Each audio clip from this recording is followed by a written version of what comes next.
Hello and welcome to my channel. Today I'm going to be working on an African beaded shield.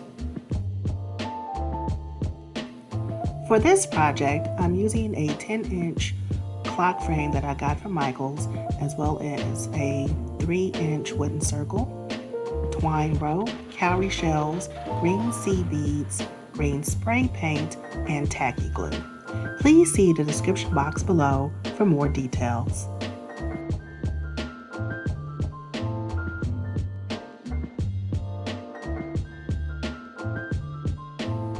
So the making of this African-inspired shield is pretty simple, and I wanted to come up with one that was less complicated than before, because I know a lot of people may have trouble using the string beads.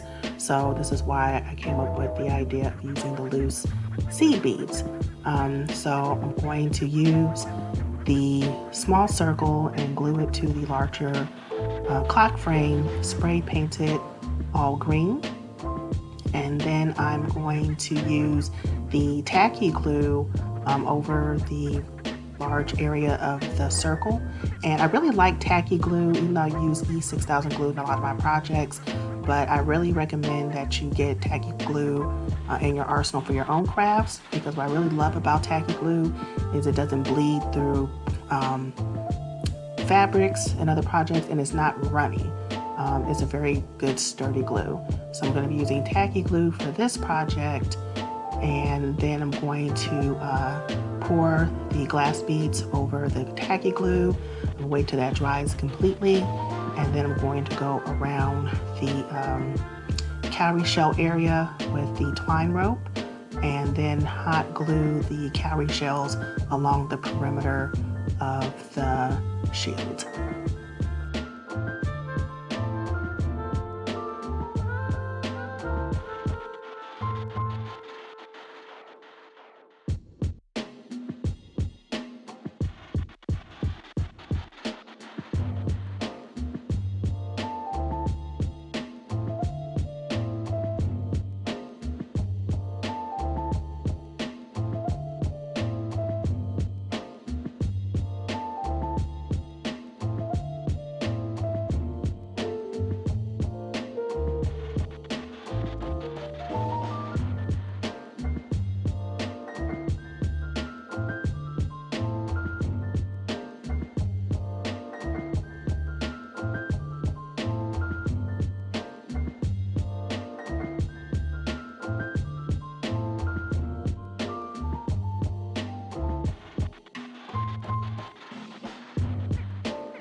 So now that the beads are completely dry, I'm going to use the twine rope to go around the beaded area of the shield, and I'm going to wrap the rope around the perimeter at least 4 times.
So while I was at the craft store, I came across these little seashells and I thought they were really cute. And so I decided to incorporate those into the center of the shield.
So here I'm just going to spray some varnish across the shield just to help keep the beads in place.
I'd like to thank you all for taking the time to watch my video. Please feel free to comment, like, and share. And of course, if you haven't already, please subscribe. It helps my channel grow. I hope this tutorial was helpful. See you guys next time.